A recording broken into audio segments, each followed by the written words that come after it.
This condition is one of the most underdiagnosed cardiac conditions worldwide.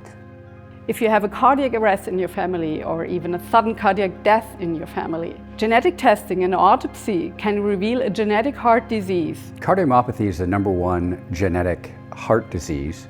Being aware of the family history and the background. So in a family, if there's a history that someone has collapsed and died suddenly, even if it was a generation back, that always really markedly elevates the level of concern. My son Angel died of a sudden death because he had a cardiomyopathy when he was 15 years old.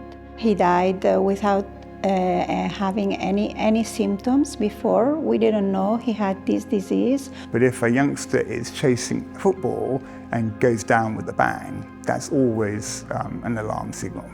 And then years later, there's a tragedy, maybe a young cousin dies suddenly, and I always think, oh, we missed an opportunity then to step in. If you have a history of fainting during physical activity and/or emotional distress, think cardiac.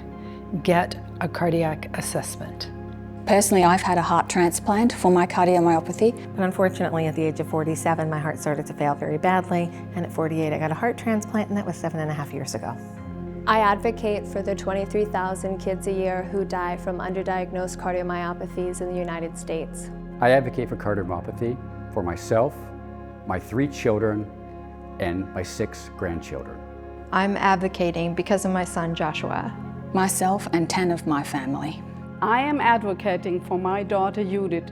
She died of cardiac arrest when she was 14 years old, and we didn't know that there was a genetic disease in our family. Now we know.